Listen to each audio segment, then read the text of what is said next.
Donc je me présente rapidement, je m'appelle Patrick Ringard, je travaille à l'INSEP, je travaille au sein du service de la formation des cadres supérieurs du sport. Et l'objet de mon intervention consiste à vous présenter en fait la construction d'un dispositif de formation professionnelle continue qui a été mené en parallèle avec une analyse des pratiques professionnelles des publics cibles qui étaient destinés donc à cette formation. Donc c'est globalement le plan que je vais essayer de suivre. L'idée, c'est vraiment de vous montrer l'intérêt en fait de construire un dispositif avec en même temps un travail d'analyse des pratiques professionnelles qui nourrissent en fait la construction de ce dispositif. Donc c'est vraiment l'objet de cette intervention. Alors c'est vrai que ça change un petit peu de sujet par rapport à ce qu'on a vu tout à l'heure, mais l'idée c'est de voir un petit peu le processus par lequel je suis passé pour construire ce dispositif de formation. Alors, ça c'est le premier point que je voudrais poser. Je vais poser quelques éléments de contexte avant de rentrer dans les détails. Alors, ce que je voudrais dire dans un premier temps, c'est que moi je suis arrivé à l'INSEP en juillet 2010 et dans la mission qui m'a été donnée se situe dans une conjoncture transitoire à tous les niveaux. Alors, premièrement, vous n'êtes pas sans savoir que l'INSEP a changé de statut depuis le décret du 25 novembre 2009 et qu'à ce titre, en fait, l'établissement, en tant que grand établissement, peut maintenant construire ses propres certifications professionnelles. Donc, il y a un master INSEP qui est en cours de rénovation et on a la possibilité de créer des formations dites Executive Master qui sont en fait des formations professionnelles continues certifiantes. Voilà. Alors il y a 4 Executive Masters qui ont été validés. Voilà, je vais m'y retrouver. Juste un petit shape-up pour vous montrer un petit peu ce qui a été fait. Donc il y a un Executive Master accompagnateur du sport du haut niveau. Il y a un Executive Master trajectoire manager sport. Je sais que certains l'ont suivi. Il y a un Executive Master sur l'entraînement. Et puis moi je m'occupe de l'Executive Master chef de projet sport. Et l'idée, c'est de vous montrer finalement quel processus j'ai suivi pour construire ce dispositif qui, au départ, vous allez le voir, il n'y avait pas vraiment d'éléments de structuration donnés. J'avais quasiment carte blanche pour le construire. Alors juste pour illustrer ce schéma, la politique qui a été menée au sein de notre service, c'est de mailler dans tous ces dispositifs à la fois de la formation professionnelle continue et des parcours certifiants. C'est vraiment les deux éléments moteurs dans nos dispositifs. Et je vais y revenir après parce que c'est les éléments un petit peu structurants. Alors, par rapport à cette conjoncture transitoire, un élément important aussi, c'est qu'on est dans une conjoncture où c'est la fin du diplôme de l'INSEP, dans sa version arrêtée de 97. Peut-être que certains l'ont connu. Moi, je suis arrivé en fait dans cette conjoncture où finalement il fallait que je finisse la dernière session du diplôme de l'INSEP option 2 et en même temps construire ce dispositif. Donc en fait, vous allez le voir dans ce que je vais évoquer tout à l'heure, il y a des éléments qui montrent que effectivement, dans mon quotidien professionnel, j'étais amené à coordonner cette nouvelle formation pour moi et en même temps à construire ce nouveau dispositif. Important aussi à donner d'emblée. Dans ce diplôme de l'INSEP, il y avait 3 options. Il y avait une option entraînement, option 1, une option 2 qui était sur l'ingénierie de formation, et une option 3 qui était plutôt sur le développement. Et il y avait vraiment une espèce de culture où on dissociait les activités de développement et de formation. Et vous allez le voir que l'intérêt de cette analyse des pratiques, justement, ça va être de montrer que du côté des professionnels qui font dans les fédérations, cette dissociation n'a pas de sens. Voilà. Dernier élément aussi important en termes de conjoncture, les Executive Masters que j'ai présentés tout à l'heure ont été quasiment tous construits à partir d'une analyse des pratiques professionnelles des publics cibles. Alors je peux citer l'étude des entraîneurs nationaux qui a été faite par Philippe Fleurance et Sylvie Pérez en 2005. Il y a eu ensuite l'étude des DTN et puis ensuite l'étude des CTS à moins de 50% de missions d'entraînement. Donc moi je suis vraiment dans cette culture-là aussi quand j'arrive à l'INSEP et c'est la raison aussi pour laquelle j'ai trouvé intéressant de me rentrer dans cette analyse de pratique. Personnellement, rapidement, ça fait partie du jeu aussi. J'ai été un stagiaire du diplôme de l'INSEP entre 2007 et 2009. J'ai ensuite repris la suite de mes formateurs. Et puis moi j'ai eu une base d'expérience, on va dire, avant d'être à l'INSEP, chef de projet entre guillemets dans différents contextes, en tant que cadre technique, en tant que conseiller animation en DD, chef de projet en tant que directeur sportif de club de tennis, et puis chef de projet formation en CREPS, une expérience assez diversifiée là-dedans. Donc j'ai baigné dans ce milieu-là, on va dire, pendant une quinzaine d'années, et donc ce sont des choses qui m'animent déjà dans mon quotidien.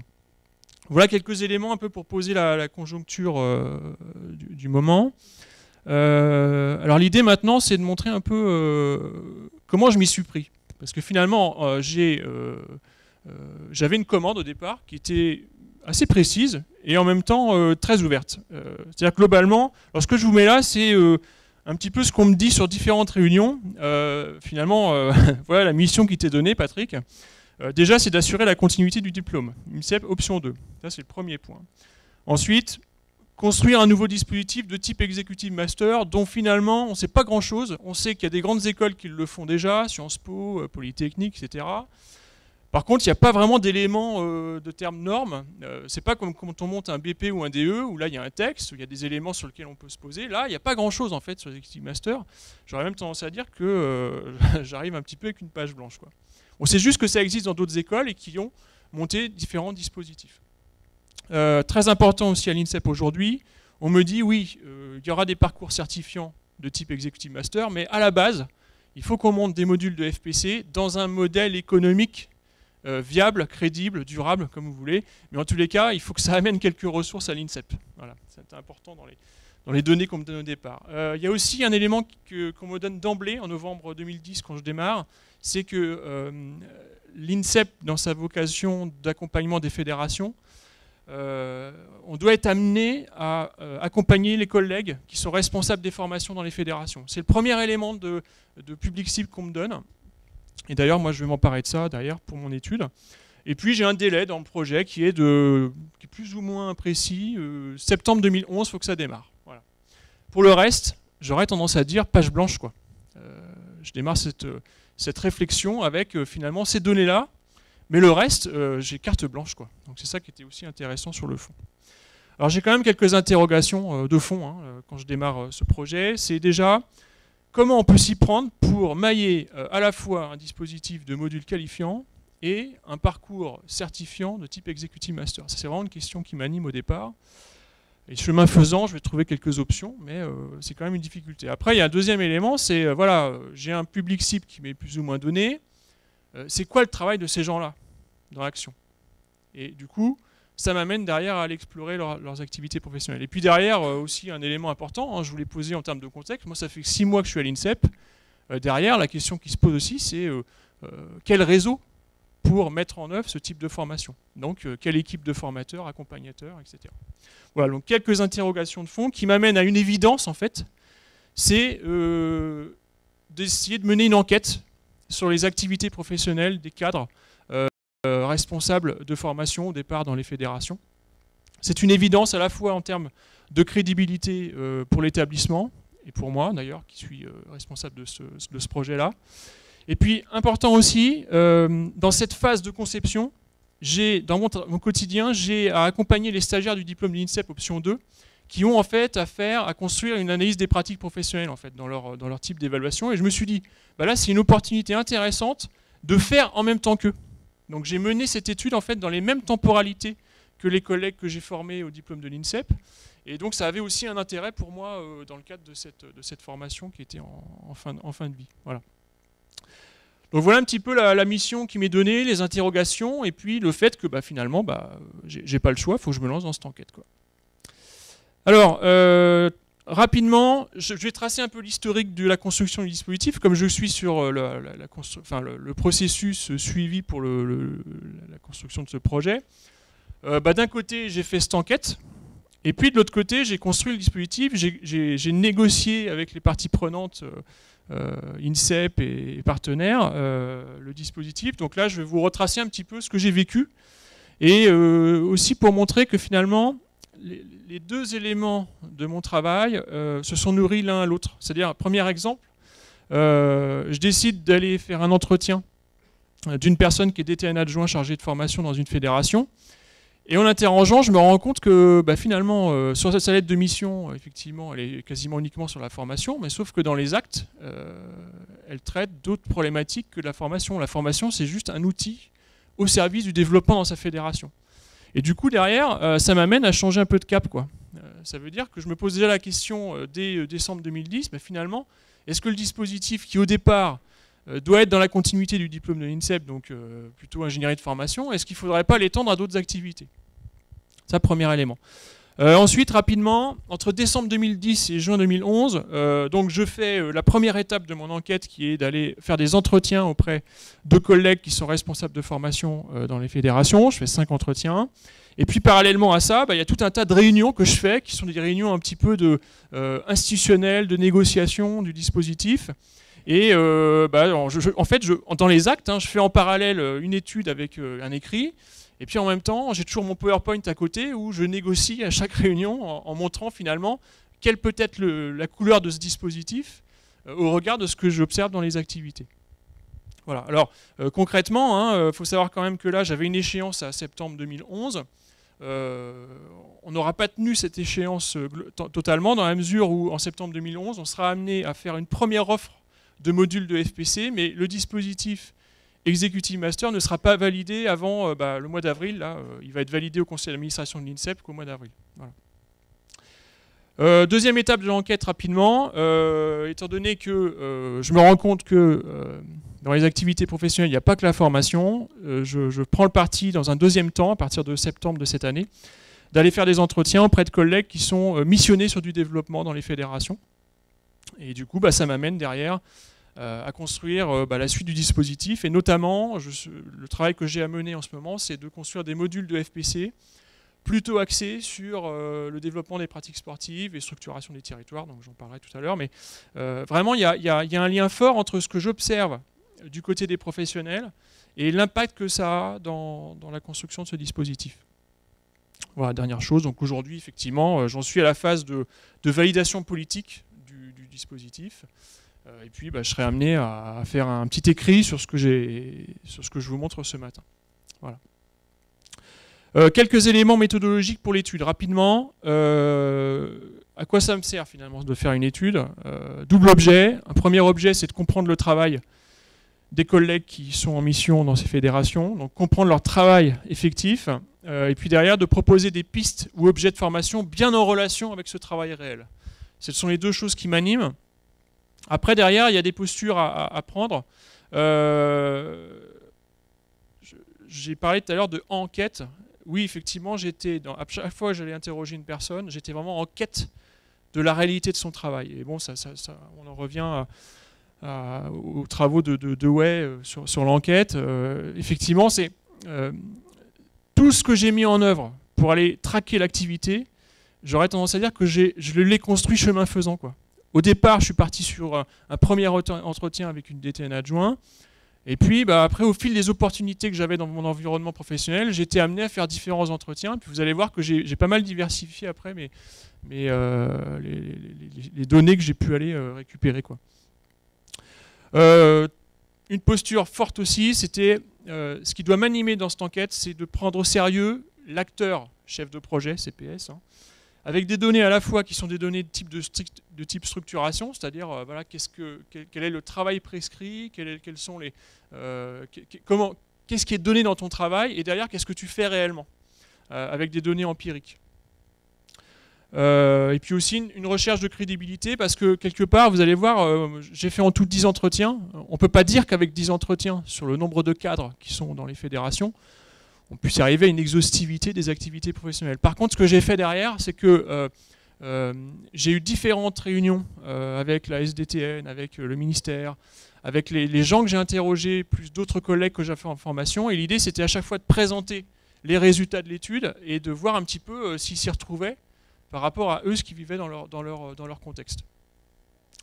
Alors, très rapidement, je mets une exploration plurielle, oui, parce que finalement, j'ai fait des entretiens. Donc, la base de mon travail, c'était d'aller interroger des professionnels. Donc, j'ai fait 10 entretiens. D'accord. Juste pour illustrer, ces entretiens étaient enregistrés. Et derrière, il y avait une retranscription intégrale de leurs propos, et derrière, j'avais un travail d'interprétation à faire sur ce qu'ils disaient de leur activité.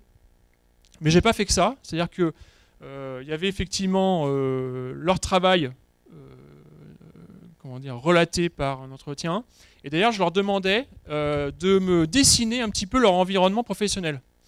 Alors là, c'était assez marrant. Au cours de l'entretien, je leur disais, voilà, écoute, j'aimerais bien que tu me dessines un petit peu sur un bout de papier, sur une feuille blanche, avec qui tu travailles et pourquoi, avec quelle structure tu travailles, pour essayer d'avoir une vision assez globale de leur environnement professionnel. Alors globalement, ça donnait ce genre de brouillon au départ. Et moi, en compilant finalement tous ces graphes d'activité, j'en arrivais à construire leur réseau professionnel en fait. Donc ça, c'était en synthèse le réseau professionnel dans les activités liées à l'ingénierie de formation. Alors j'y reviendrai dessus parce que dans les résultats que je vous donnais tout à l'heure, quelque part, y a des activités professionnelles qui sont bien situées par rapport à des structures particulières, et ça a un impact fort dans leur quotidien. Voilà, donc je reviens vite là-dessus. Hop, voilà. Après, j'ai d'autres éléments qui ont alimenté mon enquête, c'est-à-dire que, comme je vous l'ai dit, cette enquête, ça a été le fil rouge de ma formation au diplôme de l'INSEP, et finalement, les professionnels qui étaient en formation ont participé aussi à la construction de ce dispositif. Donc, c'était une co-construction du dispositif. J'ai fait aussi une enquête un peu statistique sur l'état de la rénovation des filières de formation dans les fédérations, parce qu'à un moment donné, j'ai eu besoin vraiment d'avoir des infos là-dessus. Et puis, bon, dernier élément quand même, avant d'être à l'INSEP, j'ai bossé 8 ans en CREPS, et dans ces années-là, j'ai été amené à travailler souvent avec des DTN adjoints chargés de formation. Du coup, il y a des éléments que moi j'ai vécu avec eux que je réinvestis aussi dans cette enquête. Alors, ce que je vous propose maintenant, c'est de passer à la deuxième phase, en essayant de vous montrer en synthèse finalement c'est quoi le travail de ces gens-là, de mon point de vue bien sûr, à travers les interprétations que j'ai faites. Oui, excuse-moi, tu vois, j'ai du mal à faire les deux en même temps, j'ai que 2 bras. Alors déjà, premier élément de réponse, moi je me suis posé la question longtemps sur, à un moment donné, c'est quoi développer finalement en termes d'actes professionnels, développer dans une organisation sportive, parce que finalement c'est ça qui m'est donné de faire dans mon dispositif. Et développer finalement, c'est réellement le projet de l'organisation sportive, c'est-à-dire que tout est développement dans une organisation sportive, et notamment dans une fédé. Après, en termes de finalité, je ne vais rien inventer, c'est du haut niveau, et bon, il faut en gros des médailles et des licences entre guillemets. Ça, c'est les 2 finalités, et derrière, tout ce qui concerne les activités liées à la formation et la structuration des territoires sport sont vraiment des outils au service du développement de cette fédération. Et ça, c'est vrai que moi, ayant une expérience assez importante en CREP, je ne le percevais pas vraiment comme ça de l'intérieur. Et ça a été intéressant de le poser d'emblée là-dessus. Et c'est vrai que quand on le présente à des fédérations, il s'y retrouve pas mal par rapport à ça. Donc il y avait un premier élément de compréhension de ce que c'est que le développement au sein d'une organisation sportive. Alors après, ce que je vais essayer de vous décrire le plus finement possible, c'est finalement comment on en arrive déjà à dire que c'est des chefs de projet sport. Ce que j'ai envie de dire dans un premier temps, c'est que ces gens-là, même si dans leur lettre de mission, on leur demande de travailler dans des contextes assez spécifiques, notamment l'ingénierie de formation ou le développement, etc., il n'empêche que leur cœur de métier reste un travail de porteur de projet, de pilote de projet.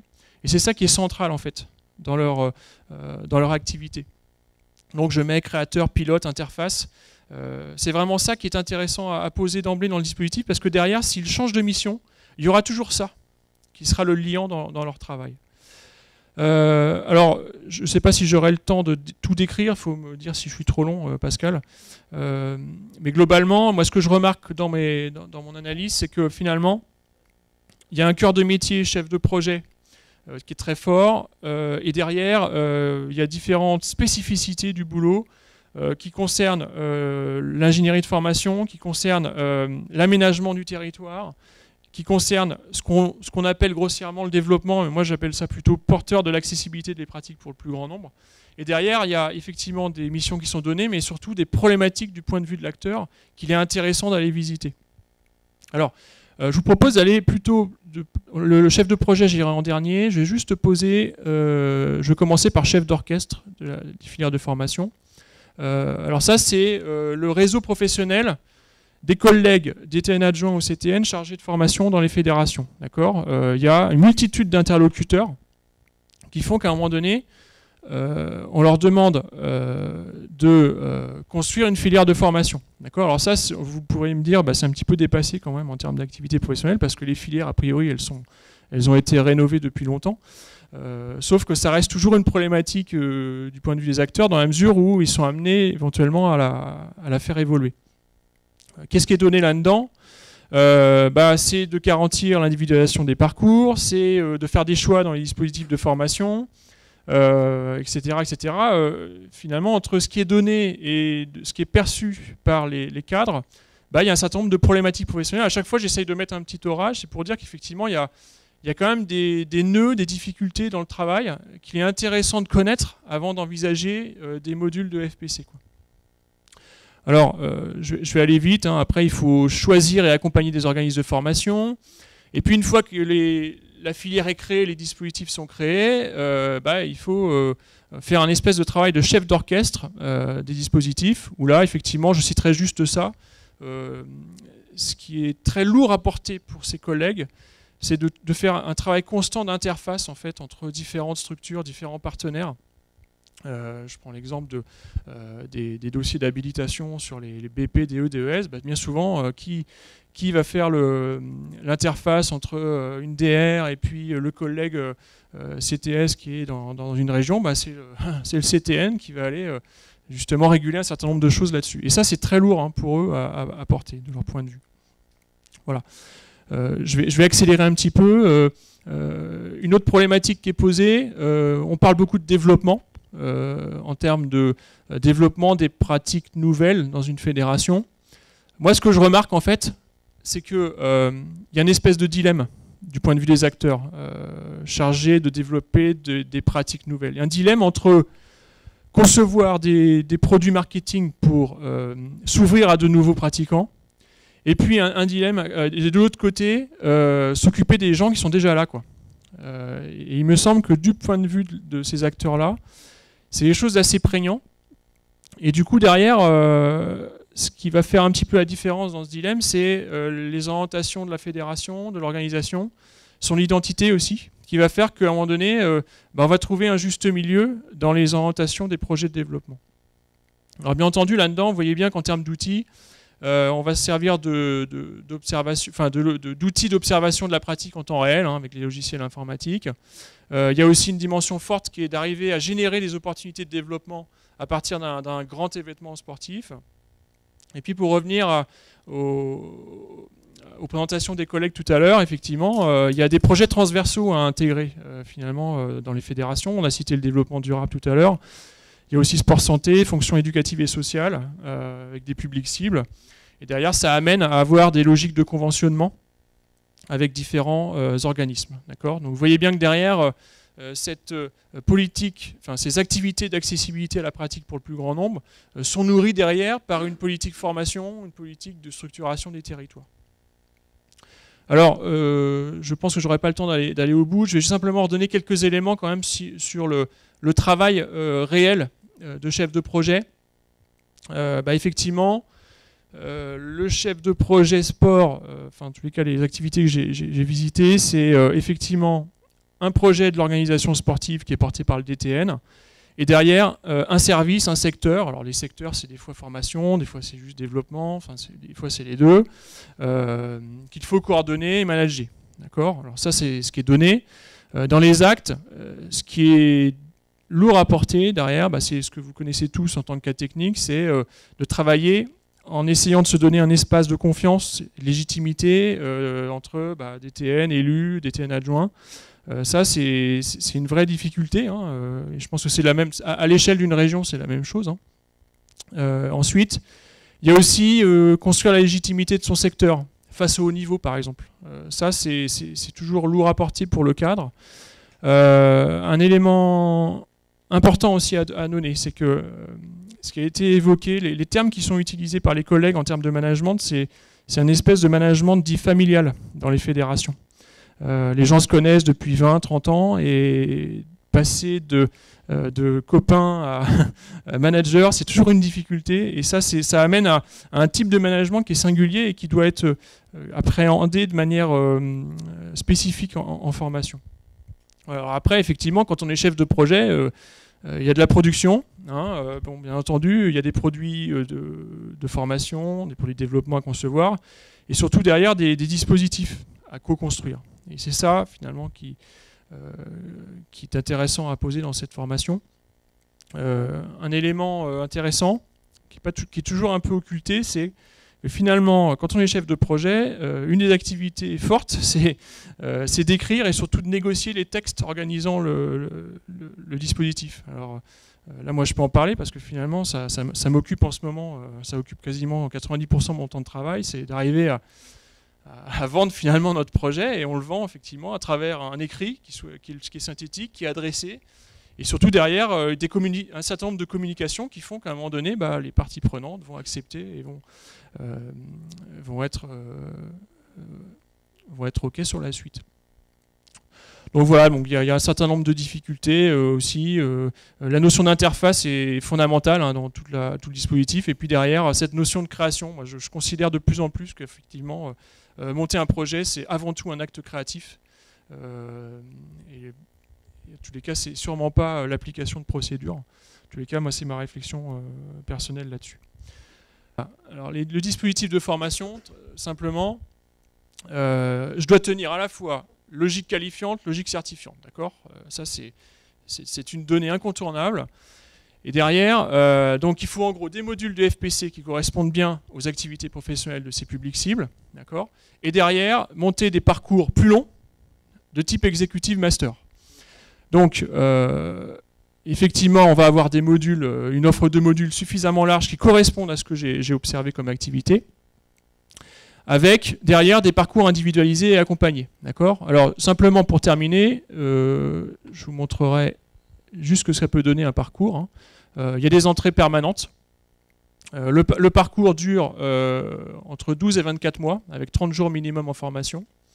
Et derrière, chaque cadre va construire son propre itinéraire de formation. D'accord ? On est sur une logique de parcours individualisé. Alors bien entendu, ce qui est central dans notre dispositif, c'est d'avoir des modules dits de culture commune chef de projet, d'accord ? Avec un module management obligatoire aussi dans le parcours. Et le reste, en fait, c'est construit autour des modules de FPC qu'on va proposer et qui seront choisis par le cadre en fonction de ses missions, en fait. Voilà. Bien entendu, vu qu'on est sur des modules un peu éclatés, il y aura un accompagnateur par stagiaire et puis une certification qui correspond à des écrits, un écrit professionnel et une évaluation terminale. Je vais simplement, si j'ai 30 secondes encore, désolé, j'ai mal géré mon temps, je voudrais juste faire un retour sur finalement à quoi ça sert de faire ce type d'enquête, puisque c'est quand même l'objet de mon intervention. Premier élément fort, c'est que j'avais une page blanche au départ et qu'au final, je sais un petit peu plus quand même ce que je dois faire dans ce dispositif. J'ai une connaissance un peu plus intime des activités réelles des cadres que je vise. Ça m'amène aussi à avoir un format de dispositif qui corresponde bien aussi à leurs attentes. Deuxième élément que je n'avais pas du tout cerné, c'est qu'à chaque fois que j'ai été obligé de négocier la vente de mon dispositif, le fait d'avoir ces éléments de l'enquête, ça a été un allié incontestable en fait. Et j'aurais même tendance à dire que, juste une anecdote, je suis passé au conseil scientifique de l'INSEP il y a 15 jours, j'ai eu aucune question en fait. J'étais étonné, j'étais effaré, j'ai eu aucune question parce que effectivement, quand on interroge la pratique, j'aurais tendance à dire que c'est indiscutable, quoi. Et dernier élément que je donnerais, c'est que j'avais une page blanche aussi en termes de réseau quand j'ai commencé le dispositif, dans la mesure où je débarquais à l'INSEP, et que le fait d'aller interroger des professionnels m'a amené à rencontrer les gens et à construire un réseau de formateurs et d'accompagnateurs.